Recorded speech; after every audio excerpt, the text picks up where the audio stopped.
Bienvenue au restaurant RFC, Royal Family Chicken. Plus qu'un restaurant, c'est une famille, une histoire qui se raconte 7 jours sur 7. Le meilleur endroit pour manger ce qu'on aime. De super menus préparés sous vos yeux. Nous sommes les rois du poulet. Nous avons la clé, nous détenons le secret. Nos hamburgers complets à 1000 francs. Un shawarma complet et bien savoureux à 1000 francs. Un wrap avec du bon filet et ingrédients à 1000 francs. Qui dit mieux? Les menus RFC, parfaits pour vos plaisirs gustatifs. Les hot wings, nous les préparons avec les meilleures épices du monde. Quelle saveur, quel fondant, quel croquant. Les hot wings avec ou sans panure, une spécialité typiquement RFC, toujours copiée mais jamais égalée. Royal Family Chicken, nous, c'est surtout le goût. Amenez votre famille ou venez entre amis. RFC, c'est toujours la fête avec les meilleurs prix. Venir à RFC en signe de respect pour votre estomac. RFC, c'est le goût. RFC vous aime.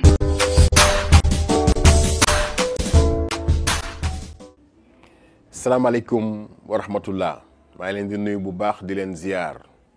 waa L'Oiseau du Net maa ngi leen di ziar big up ñëw nañ tey encore une fois ci seen beneen numéro constat et remarque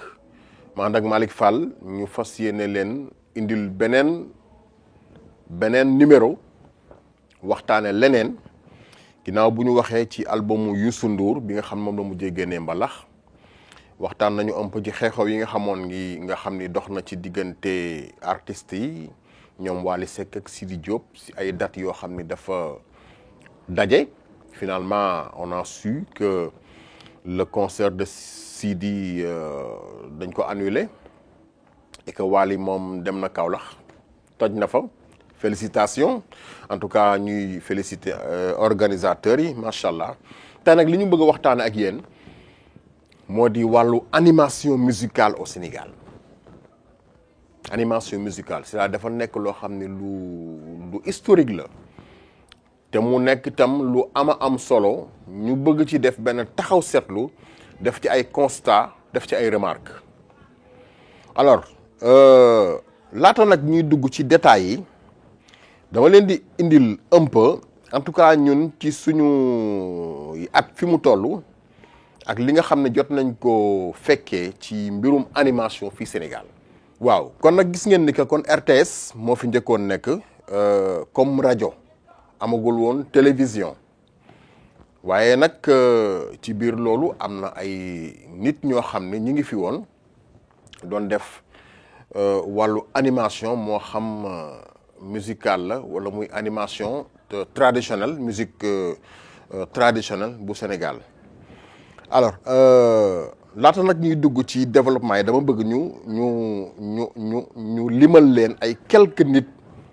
yoo xam ni xëy na depuis en tout cas ñun ci lu ñu fekkee comme ni ñu ko waxee sànq xam nañ leen ñu nekk ci rajo doon def animation musicale ku mel ni Abdoulaye Lam mi ngeen xam te actuellement mu nekk Sen TV doon na def émission bu tudd Disque des auditeurs ci RTS doonoon émission bu siiw wax dëgg yàlla El Hadji Mansour Mbaye mii El Hadji Mansour Mbaye yàlla na fi yàgg lool te ànd ak wér moom itam doon na def émission bu tudd tànn sa bu la neex def na ko ci rajo bi ba quelques années plus tard mu ñëw indi ko ci télé bi am na neneen nu mu ko tuddee woon dinañ ci ñëw après incha allah bu ñu ñëwee nag ba ci année peut-être 80 yi gis nañ ni que am na yeneen xeetu animateur yoo xam ne ràññee nañu leen ci musique moderne ak tamit musique en tout cas sénégalaise d'une manière générale ak traditionnelle ak li nga xam ni moo di variété internationale loolu nag jàpp nañ ci tur yi nga xam ni ñoom laay bëgg a lim te ñi nga xam ne ñoo ñuy topp buñ ko déggee dinañ xam bu baax a baax lan laa bëgg a expliquer ku ci mel ni Francis Cheikhna Ba RTS la nekkoon génn na àddina yal na ko yàlla yaram animateur bu mag la woon moo doon animé émission bu tudd Midi Première ci RTS rajo soxna Dia ñu doon ko wax Sonia moom itam animatrice bu ñu ràññee la woon génn na àddina yal na ko suñu borom jéggal. Michael Souma Michael Souma nag moom faaw ñu taxaw tuuti ci moom parce que dafa marqué animation Sénégal c'est-à-dire artistes yi nga xam ne ñoo génn ci année 90 yi ñoom xam nañu bu baax qui est Michael Souma. moom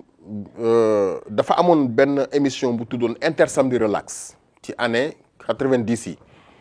maanaam waykat yi nga xam ne ci époque boobu yëpp doon nañu soog a dugg ci wàllu way dañ doon rêver pour jaar ci Inter Samedi Relax. léegi nag parce que Inter Samedi Relax moom variété internationale la woon mais daf ci créé woon benn rubrique boo xam ni pour musique mbalax la mu tuddee ko 1 kilo de mbalax 1 kilo de mbalax nag day jékki-jékki peut-être jël benn 30 minutes boo xam ni musique sénégalaise la koy def jamono jooju nag moom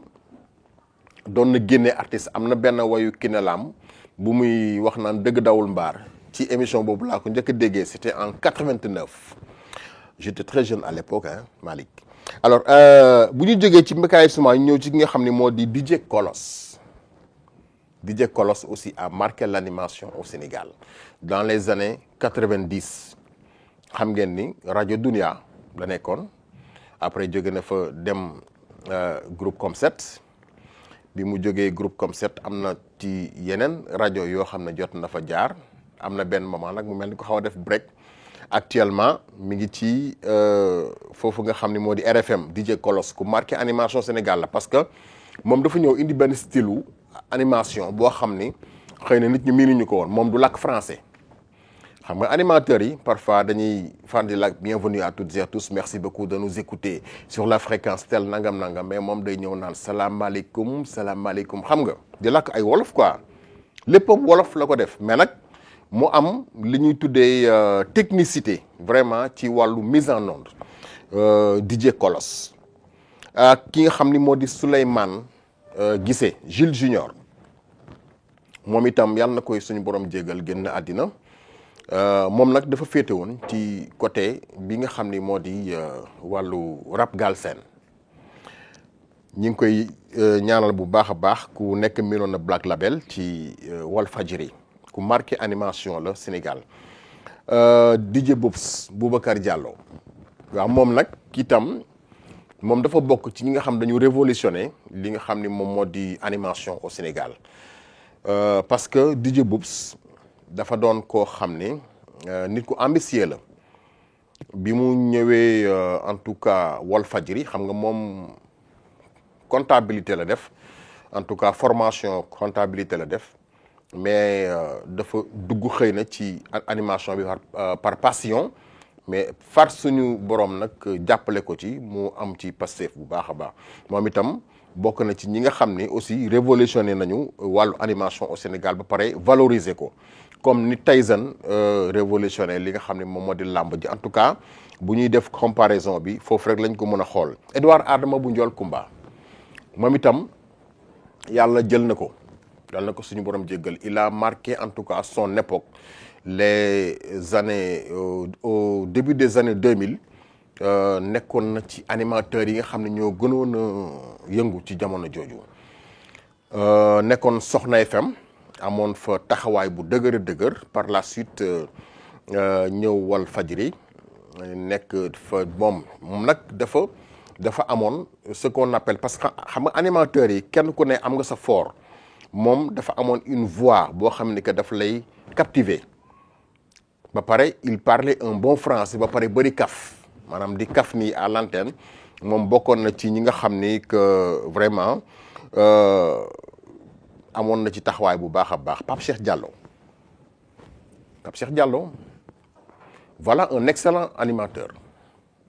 parce que moom dafa am benn particularité bu nekk ci moom mooy dafa fekkee mag ñi maanaam da leen a jege woon moom il a fait ses débuts à la RTS étant très jeune nekk xale bu ndaw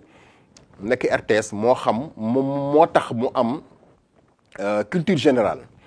parce que xam nga RTS dafa nekk barab boo xam ni que ñoom il travaille de façon professionnelle lépp dafay carré moo tax Pape Cheikh est un professionnel à qui il faut rendre un vibrant hommage alors Pape Cheikh miin nañ ko wax dëgg yàlla moom itam ci wàllu làkkum français xam nga RTS nag boo fa nekkee moom faa nga làkk tubaab noonu la demee moom itam daanaka sax xaw naa nekk journaliste parce que formation bi mu def xaw na jege loolu mu nekk itam nit koo xam ni ku am ouverture d'esprit la ba pare intelligent mais dafa am nag benn affaire boo xam ne moo ko indi ci wàllu animation Sénégal c'est-à-dire moom dafa ñëw fekk gars yi ñuy nekk ci benn style mu ñëw démarqué wu bi mu ñëwee bi rajo Zik FM ñëwee ñu indi ko foofu dafa ñëw ak beneen style maanaam dafa ñëw ak beneen style dafa jóge RMD rek ñëw Zik FM indi beneen style maanaam jël nag ñaari waykat yoo xam ni suba toute la journée moom ñoom la Pape Cheikh di teg mu jaaxal ñëpp Alassane Mbaye ak Kiné Lam ba pare nag indi ci ay wax maanaam dafay fexe ba parcouriser way wi lu waykat bi wax mu tontu ko ñu dem nag ba loolu am lu mu indi ci paysage bi leneen loo xam ni lu xaw a yéeme la mooy ñëpp dañu commencé di toppandoo style boobule ñoom Pape Cheikh réussir na moom li mu bëggoon def mais li ko endommagé moom mooy li ñeneen ñi ñëw bëgg a def li nga xam ni moom la doon def te xëy na moom lim ci jublu woon ak ñii lim ci jublu ak ñi jublu bokkul. Pape Cheikh Diallo DJ Eduardo kooku nag moom dañuy xaw a génn un peu ay milieu rajo ak yu demee noonu animateur boîte la moom c'est-à-dire koo xamee ni que moom ba pare aussi maître cérémonie la il ne parle que français DJ Eduardo il a marqué les années 90 ak 2000 il est toujours là yàlla na ko yàlla gën a defal jàmm DJ Makhtar moom itam yàlla jël na ko DJ bu amoon succès la Sénégal maanaam ku siiw la woon Sénégal moom itam il est décédé que Allah l'accueille dans son paradis DJ Kizito moom itam jóge na fi moom it bokkoon na ci ñi gën a marqué wàllu animation DJing en tout cas DJing il y a ce qu'on appelle DJing ak tamit parce que dinañu ñëw ci ñi ñëpp dañu leen di wax ay DJ mais moom DJ la woon DJ Eduardo DJ la DJ Kizito DJ la DJ Makhtar moomu DJ la Cheikhou Sow Cheikhou moom animation classique moom formation am mi ngi ko defee Saint-Louis donc nekkoon foofu ci sud pour Saint-Louis par la suite mu rejoindre Dakar alors actuellement mi ngi RMD léegi nag mi ngi ci yeneen affaire mais Cheikhou aussi bokk na ci animateurs yi nga xam ni année 90 yi en tout cas jàpp 2000 marqué nañu animation au Sénégal parce que moom animation classique lay doon ba pare nag mu nekk un intellectuel boo xam ni que dafay làkk français bu leer ba pare maîtriser la musique en tout cas internationale. Salim Boubacar Seck moom xam nañu taxawaayam aussi ci wàllu animation moom itam mook Cheikhou mi ma tudd nii ay compagnons de guerre lañu ñoo nekk ndoo woon Saint-Louis jot nañ fa def nag ay jaloore yu rëy macha allah moo tax bi ñu ñëwaatee Dakar kii aw nekkee aw nale da ngay gis ni que bokkoon nañ ci animateurs yi gën a siiw ci en tout cas au début des années 2000 fi ñu ko gën a miin Salim moo di rajo bi nga xam ni moo di Soxna FM mu dem fa sax ba occuper fa ay responsabilités yu am doole parce que moom itam intellectuel la boo xamee ni que yàlla dimbali na ko mu jaar ci formation bu dëgër ba pare itam am benn style bu particulier moom itam c'est-à-dire moom dafa miin cosaan ba pare ñëw nag di animer moderniser ko di def animation bu simple bokk na ci ñi nga xam ni nag ñoom ñoo gën a respecter règlement wu animation c'est-à-dire xam nga artistes yi booy teg seen way rajo bi nga xam ni fa nga koy tegee dafa am lu ñuy verser BSDA léegi nag artistes yi ñoom foofu la ñuy amee seen gagne-pain Salim bokk na ci animateurs yi gënoon discipliné nga xam moom bu ñëwee day signer fiche BSDA à chaque fois balaa muy dugg biir studio nga xam ni way wu mu teg dinañu xam ni que ci dans telle émission tegoon na way wi mu nekk artiste moom itam mu nekk nag animateur boo xam ne wax dëgg yàlla ñu ngi koy ñaanal gudd fan ak wér après mu xaw a génn tuuti animation bi nag au fil des années xëy na rajo bi mu déggee rajo Soxna FM mu atterrir fi nga xam moo di Zik FM ñu ngi koy ñaanal suñu yàlla moom itam mu gudd fan lool te ànd ak wér. DJ Sow Karim moom il se fait appeler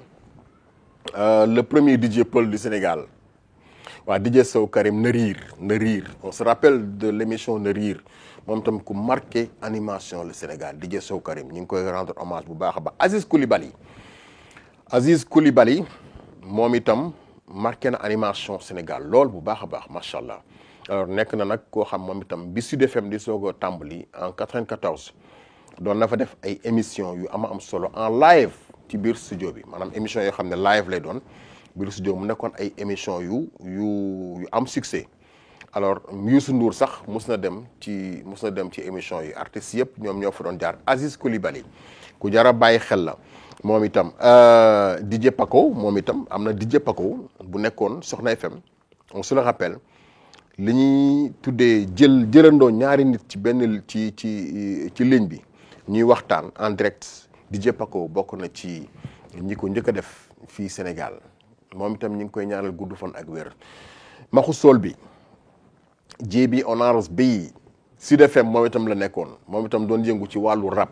il avait une voix radiophonique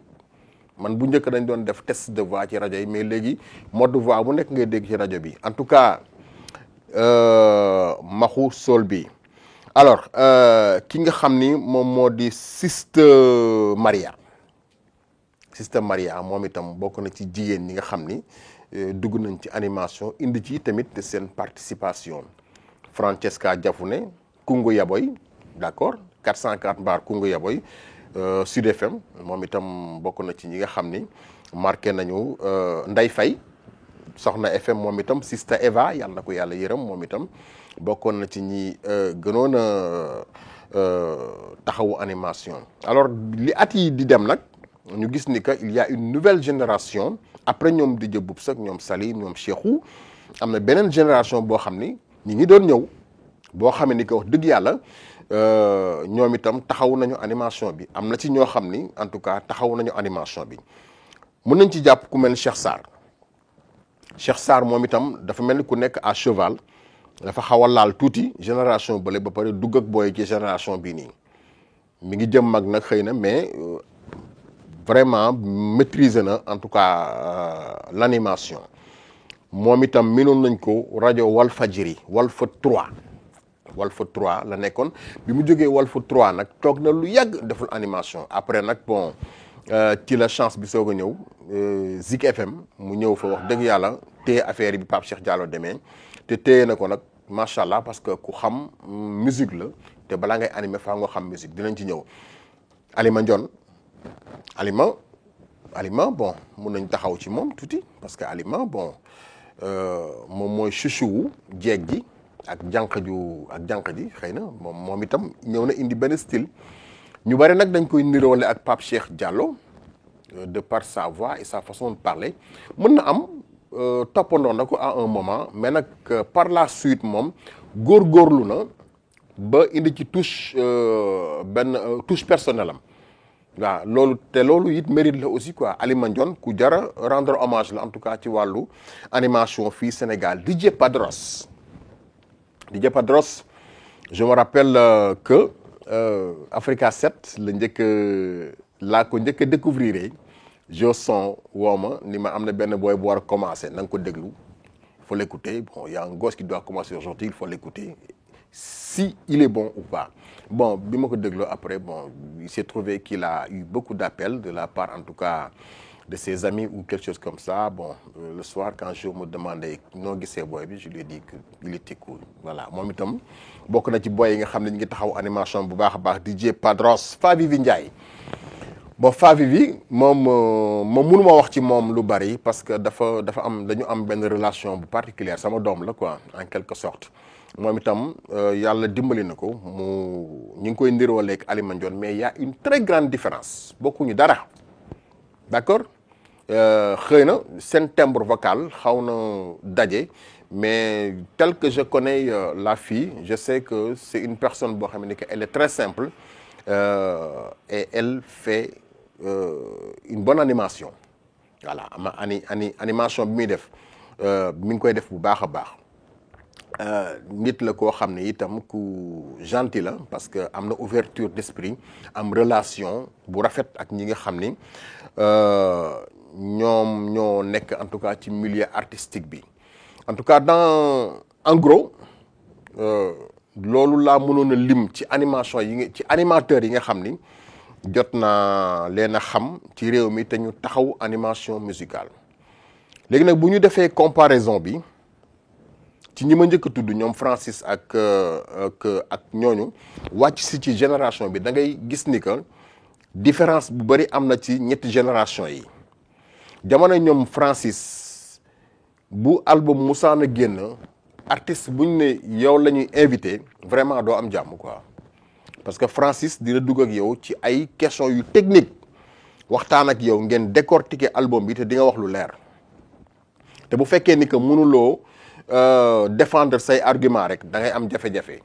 et mais ñoom yàlla dafa leen dimbali woon ñu def formation bu baax ba nga xam ne dinañu yar seen kàddu ba bu ñu lay même poser question duñ la bëgg di la frustrer alors bu ñuy dox di dem parce que ku mel ni Sonia Dia moom bu daan def introduction am da nga koy dégg muy nuyoo ci làkk yëpp c'est-à-dire ñoom dañu amoon ay style yu particulier maanaam dañu doon wut identité nga xam ne bu waxee rek nga xam ne Sonia mooy wax quoi di nuyu no mbat doon anko baare xam nga nuyoo ci làkk Sénégal yëpp nga xam ni dafay dajale culture yëpp ba pare di teg musique yëpp itam gis nañ ni nag bi mu xawee randu tuuti Fante Fifi Kanté moo ko feelu ci côté boobu moom itam nekk jàmbaar lool ci rajo RTS révolution bi ak changement bi mi ngi ñëw au début des années 2000 avec l'arrivée de la radio Sud FM mi nga xam ni 94 la ñëw ak Walfadjri mi nga xam ni 97 la ñëw 97 nag émission yi nga xam ni doon nañ leen gën a déglu mooy sàpp dëggin ndaat saay ak ñoom DJ Bobs ñoom def nañ ci ay mbir yu am solo et te avec le temps fexe nañu ba évoluer c'est vrai que nag parfois du ñàkk mu am ay jafe-jafe ci biir animation bi ci ñoom niñ koy defee parce que aussi boo nekkee ci dara di ko def da nga ci essayer di progresser gis nañ ni que Boubsou dem na ba moom dafay def li nga xam moom moo di présentation scénique d'accord di def ay show xam nga di présenter ay concert nekk dem ba nekk agent commercial di yëngu ci wàllu publicité et loolu yëpp am na solo aussi c'est très important alors loolu mooy wane ni que nit ñi ngi progresser ci seen domaine et ça c'est très important alors ñooñu moom wax dëgg yàlla yàquñu animation bi mais nag bu ñu xawee avancé tuuti génn ci génération bi ma la wax ne ñoom DJ Bobs Jules Junior Edouard Adama bu Jol Kumba DJ Kolos Salim Boubacar ak ñoom Cheikhou da ngay gis ni que après génération bi ñëw nag ñoom vraiment y a eu un changement quoi parce que xam nga sama benn xarit mi ngi Italie ñaaki mbub maa ngi koy nuyu au passage nee na ma balaa ngay mun a nekk animateur faaw nga nekk mélomane c'est-à-dire faaw nga nekk mélomane ba pare et ça c'est important maanaam faaw ngay déglu musique étant très jeune di ko bàyyi xel bu baax a baax parce que nag musique aussi nga fa nekk loo xam ni que du mbir moo xam ne nii rek da ngay tëb rek xam ko wala nga tëb rek bon ni nit ñi di nekkee animateur ñii wala limal nii ñoom ñëpp dañoo nekkoon ay mélomane c'est-à-dire di dem ci boîte de nuit yi ñii di fréquenter artistes yi am ñoo xam ne dañuy teg musique du matin au soir seen biir néeg sax di animer am na ñoo xam bu leen nettalee seen histoire ak animation mais da ngay waaru ci yàlla dañuy jël li nga xam ne moo di magnétophone karaj teg seen biir néeg di animer comme ça bëgg rajo quoi il faut avoir la passion de la radio pour pouvoir faire de l'animation il faut avoir la passion de la musique pour pouvoir être un animateur d'accord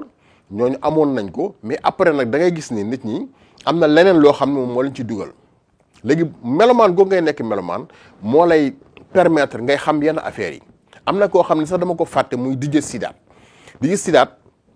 moom itam dafa am benn particularité c'est-à-dire Sidaat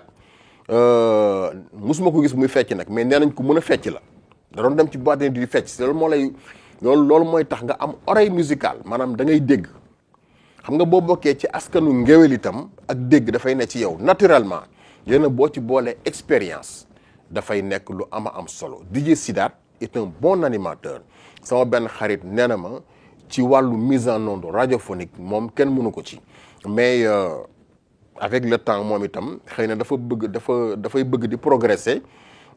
di làkk français ak yu demee noonu di ko ci tabaxal style bi mu njëkkoon a am moom boobu moo baaxoon ci moom maanaam nekk ci rajo bi di kaf waaw bay accrocher auditeurs yi. am na ñoo xam ni làkk français mooy seen style parce que maîtriser nañu làkk bi en fait quoi ñoom sax bu ñu deful loolu kenn du leen xàmmee mais yow lii la miine defal loolu. Sidath est un bon animateur parce que dafa am expérience moom am na expérience am na tamit loo xam ni jot na ko miin ci wàllu musique mais bu mu génn moom itam style am je ne suis pas en train de lui donner quand même des leçons de morale mais li ma seetlu ci ni mu progresser en tout cas laa gis. alors mu mel ni nag au fil des années animation bi di xaw a am ay changement am ay mbir yoo xam ne moo koy ñaawal tuuti ba ñi nga xam ni sax ay animateur lañu tamal lim leen fii léegi ñu nekk ay kilifa ñoom dañuy rus a wax sax ni ñoom animateur lañu maanaam dañuy rus ñu woowee leen animateur parce que li nga xam ni moom moo ci jot a xew lu mel ni wàllu wayaan toog ci rajo bi di wayaan diw pour mu may la xaalis. c'est-à-dire loolu dafay génn dans le cadre professionnel d'accord c'est-à-dire bu fekkee ni yow da nga bëgg a teg musique gu diw parce que waykat bi bu ma ko tegee xëy na dina ma dégg invité ma këram ay nangam ak yu demee noonu bon da ngay gis ni que da ngay dem ba yow da ngay nekk benn fumiste en fait maanaam doo am yow benn liberté. da ngay dem sax ba booy wax ci rajo bi da ngay nekk di calculer diw wala ngay calculer Samba wala ngay calculer Demba yooyu yëpp c'est des choses yoo xam da nga ci tenir compte nga xam ni que vraiment da ngay ñëw def sa sélection musicale boo ñëwee def sa sélection musicale nga ni man tey waykat yi lay teg mu nekk lu objectif mais ñëw teg jël benn waykat rek di ko teg suba ba ngoon jot te ñu xam liñ ci jublu aussi loolu tam dafay indi problème aussi. voilà il faut que loolu ñi nga xam ne ñooy def loolu aussi ñuy bàyyi xel ni que ëllëg ñoom dafa am leneen lu ñu war a dooni gis nga ñii ma la limal nii fii ñëpp ay chef d'entreprise lañu actuellement ay chef d'entreprise lañu maanaam ay kilifa lañu ci seen domaine ay DG lañu ci seen ay domaine donc ñoom itam xëy na même bu fekkee sax mënuñoo yegg fenn fi ñu dem aussi ba nekk ay kilifa ci rajo yi nga xam ne ci lañ nekk mais ñi nga xam ne ñoo la jël ci rajo bi yow ngay animer boo nekkee di def yenn affaires yi du ñu gis ci yow maanaam du ñu gis ci yow kilifteef goo xam dañ la mën a dénk benn responsabilité am na ay animateurs yoo xam danañ ba nekk ay directeurs des programmes ñii nekk ay chefs de desk am ñoo xam ne ils se sont transformés en journalistes d'accord am na Cheikh Diaby mii nekk 2STV mais il fut animateur d'accord DJ Check bii la tuddoon bu déggee li ma yoo xam na ko alors mën nga dem maanaam defi benn formation renforcement de capacité ba nekk kilifa gérer benn affaire am na ñoo xam ne actuellement ay structure ay cellules de communication la ñuy gérer et c'est comme ça nga xam ni que yow da ngay jéem a progresser dans la vie et c'est très important alors mu nekk nag loo xam ni gis nañ ko ci ndaw ñi nga xam ne ñoo mujjee ñëw leneen li mooy musique bi ni nga koy tegee dafa am yoon c'est-à-dire yow warloo teg musique bi di wax ci kaw musique bi maanaam wax ji ngay wax ci maanaam genre télescopage boobu di am boo tegee musique maanaam ma joxe leen exemple ci animateur bu mel ni Claude Siard bu RFI Claude Siard gis ngeen ni que moom du toog di defal boppam technique d'accord mais am na benn technicien boo xam day liggéey ak moom en étroite collaboration c'est-à-dire loolu travail professionnel la boo xamee ni que boo toogul di ko gis moom da nga naan est-ce que du moom mooy def li nga xam ne moom mooy console di tegal boppam waaye di ko génnee léegi nag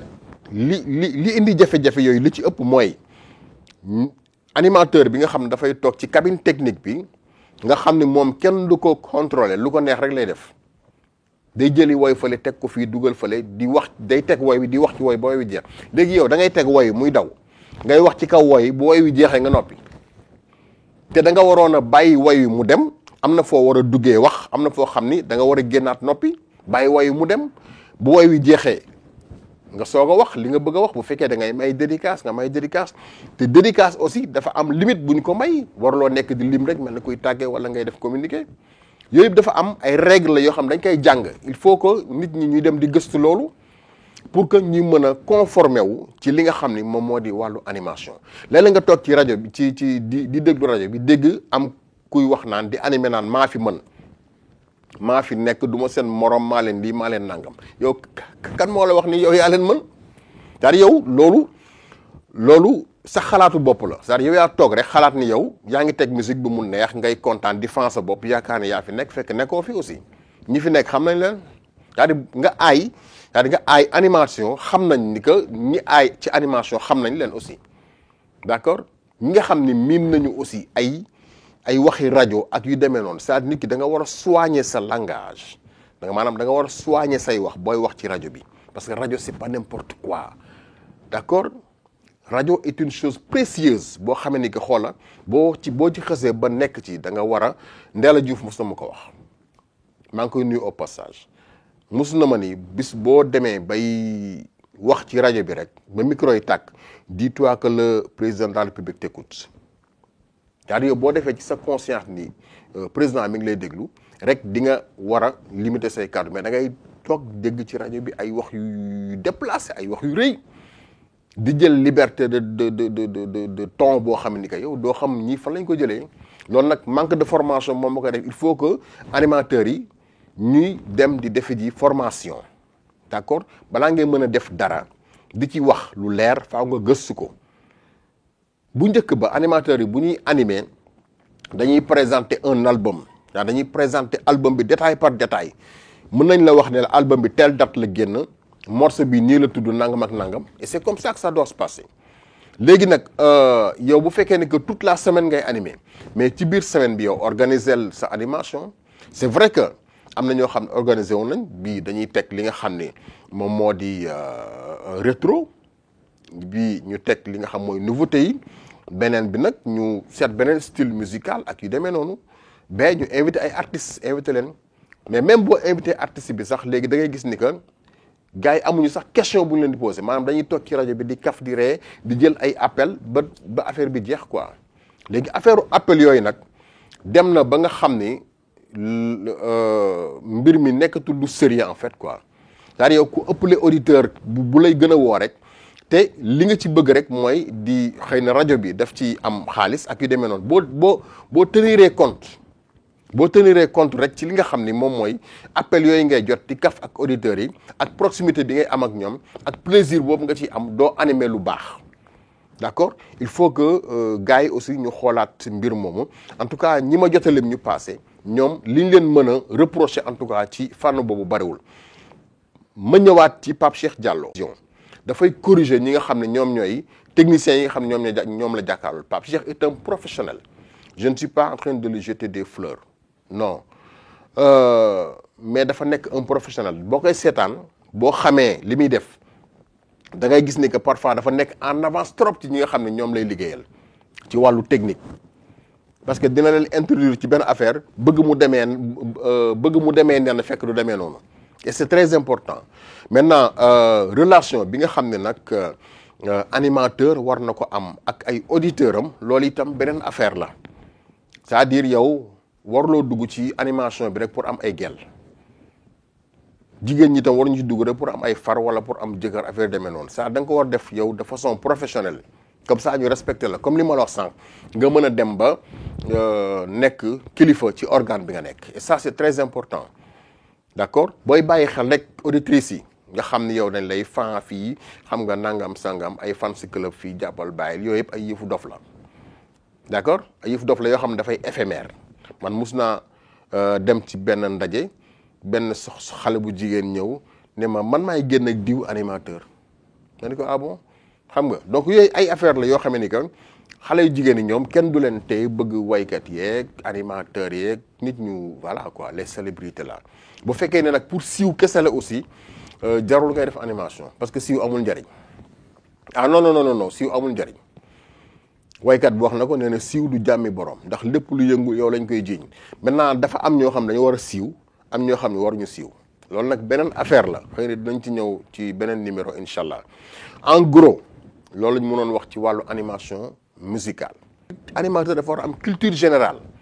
loolu nag ay gëstoo koy maye peut-être expérience mais ay gëstu dafa nekk loo xam ni lu am solo nit dafa war di gëstu. voilà maintenant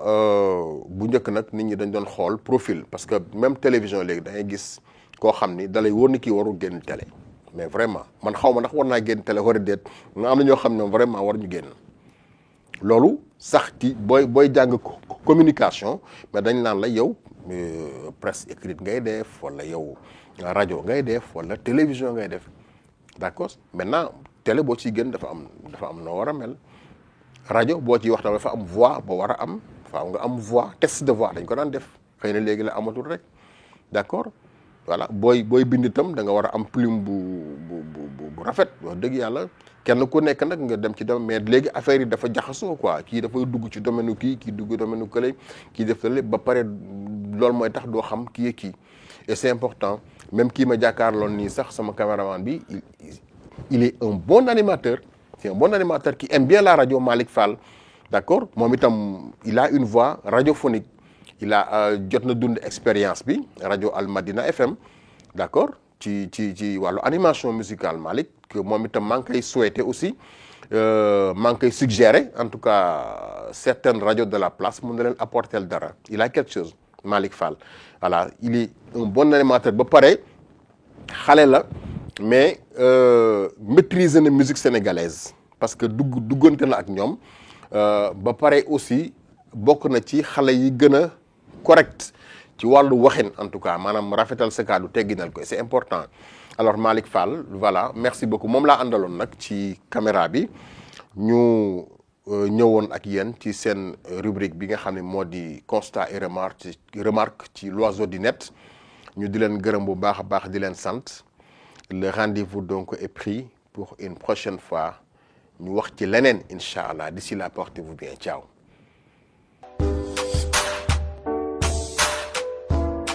Bienvenue au restaurant RFC Royal Family Chicken. Plus qu'un restaurant, c'est une famille, une histoire qui se raconte 7 jours sur 7. Le meilleur endroit pour manger ce qu'on aime. De super menus préparés sous vos yeux. Nous sommes les rois du poulet. Nous avons la clé, nous détenons le secret. Nos hamburgers complets à 1000 francs. Un shawarma complet et bien savoureux à 1000 francs. Un wrap avec du bon filet et ingrédients à 1000 francs. Qui dit mieux? Les menus RFC, parfaits pour vos plaisirs gustatifs. Les hot wings. Nous les préparons avec les meilleures épices du monde. Quelle saveur! Quel fondant! Quel croquant! Les hot wings avec ou sans panure, une spécialité typiquement RFC, toujours copiée mais jamais égalée. Royal Family Chicken, nous, c'est surtout le goût. Amenez votre famille ou venez entre amis. RFC, c'est toujours la fête avec les meilleurs prix. Venir à RFC en signe de respect pour votre estomac. RFC, c'est le goût. RFC vous aime.